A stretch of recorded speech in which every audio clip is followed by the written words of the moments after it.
And a shock announcement in America today. The Trump administration has declared that Nikki Haley will step down as the ambassador to the United Nations. No one saw that coming.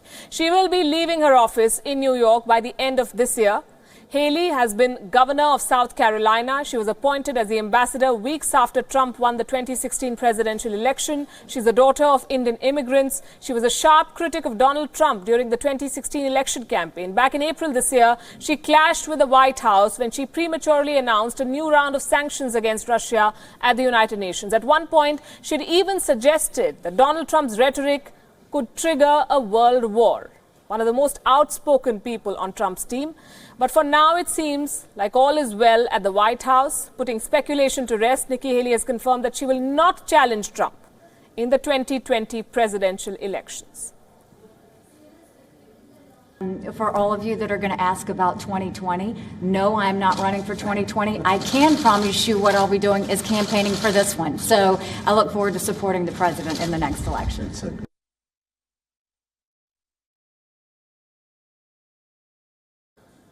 And with me is Raymond E. Vickery, former American diplomat, joining from Washington, D.C., and Kate Fisher, Wion's correspondent, also from Washington. Good evening to both of you. Kate, let me come to you first.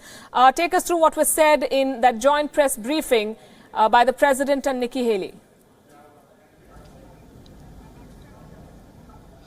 Well, it was a very congenial briefing. Both Nikki Haley and the president incredibly nice about each other, very complimentary. The president thanking her for her service to the country, for her thanking the president for giving her the opportunity. She called it the honour of a lifetime to serve as the ambassador to the United Nations. The president said that she was very special to him and that she had done a fantastic job. So this was something of a love-in between the two, and it came as a huge shock to not just us in the media, but also apparently to many senior administration officials in the White House that this resignation was announced today. Not many people knew about it, which is quite a surprise for this White House where so many leaks appear to happen so often.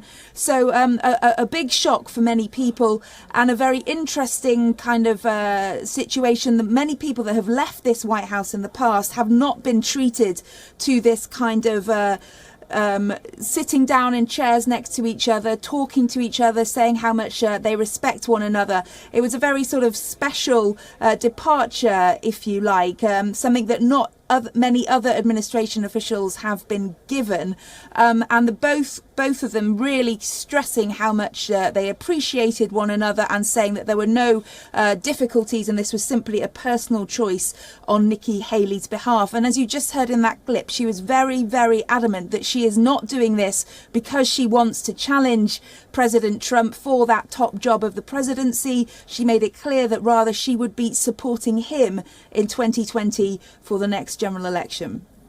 Raymond Vickery, you understand the White House and the government better than most others. So much doesn't add up in this story. Why would a woman who's doing so well in her job as the US ambassador to the United Nations suddenly one day come and declare, I'm stepping down and I'm not doing anything else for the next 6 months. I will not be running for president either, and is treated, as Kate said, in a very special manner by the president with a joint press conference. What's your reading of this? Well, I think Nikki Haley is a very capable and ambitious person. I don't think there's any question at all that she would like to be president of the United States. I think that she has made a calculation that she is at the top of her game. Things are probably not going to get any better for her, and this is a good time to leave with that resume completely intact. That having been said, I don't think this is good for the president. There are fewer and fewer women around him. He has, coming out of the Kavanaugh imbroglio, a grave difficulty in that regard. And so I think that Nikki Haley, on all counts, says, look, I'm going to call in my chips at this time. I've done a great job. I am in good shape with both the Trump wing of the party and those people who feel that there needed to be some moderation. She's respected on both sides, so why not? And then about 2020, you notice that she went through all of her accomplishments, all of her resume, putting forth really a good platform. And who knows what happens in 2020?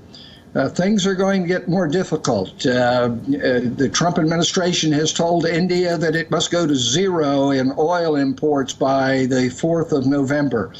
If you look at what's happened with North Korea, sure, there are great atmospherics now, and we should be glad for that. But what has really changed? Nothing has changed in terms of that nuclearization. So this is a good time for her to go. Sure. 2 years is a long time in politics. Who knows what will happen in 2020, as you said. Kate, I've been looking at reactions on social media, and I think the Israelis are more upset than the Americans at her departure because they saw her as a friend at the United Nations. But how has the American press responded to this announcement, and do we know who could be the possible replacement?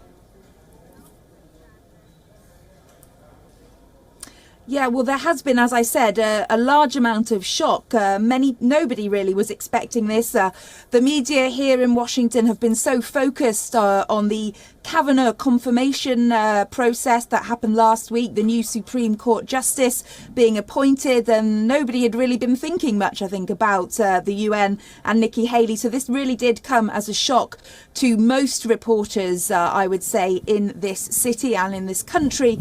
In terms of who the successor may be, the president has said he will make that decision, that announcement, within the next 2 to 3 weeks, he said, or maybe even sooner. Several names have been bandied about. John Bolton, who is currently his national security director, is one of them. He is something of a hawk, much more kind of openly hawkish than Nikki Haley has been. And there will be, I'm sure, other names coming out in the coming days and weeks. It will, though, of course, be quite an odd situation where you have Nikki Haley still in her job until the end of the year. She's made it clear that she's not actually going to stop her day job until that point, so another few months. But also you may well have the person that's going to replace her also knowing that they're going to start that job. So we could have a situation where we almost have two ambassadors, and I'm unsure as to how that will work in terms of who has responsibility for what. So uncharted territories at the moment, but what we do know is Nikki Haley has resigned and she will be replaced in the next few weeks. Raymond, I want to dwell on the timing a bit. It strikes as odd to many that this decision, this announcement had to come barely a month before the midterm elections in America. We've seen Nikki Haley, though she has been associated with the Trump administration and that's how the world knows her, she's also held her own on various occasions. Do the Republicans see her as the best poised to unseat Donald Trump in 2020? Well, I don't think people are looking at her from a Republican perspective as anybody to unseat Donald Trump. The Republican Party is now the party of Trump, and there's no question about that.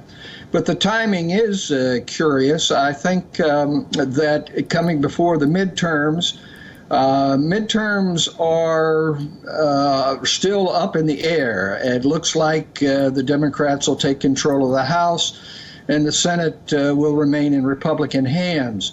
But there's going to be a lot of unpleasantness here, particularly for women who, as a good friend of mine says, have their hair on fire in regard to Donald Trump and what's been going on. We have good women candidates on the Democratic side across the board, and maybe it's a good time to move on. Another factor here is that, you know, when Rex Tillerson was the Secretary of State, he pretty much gave free rein to Nikki Haley.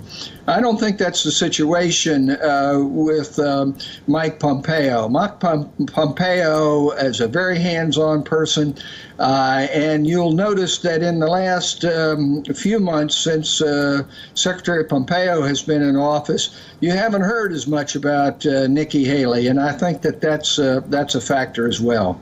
Right. I'm going to thank you both, Raymond Vickery and Kate Fisher. Always good to have you on the show. And before we wrap this up, let's also listen into what Donald Trump had to say when that announcement was made.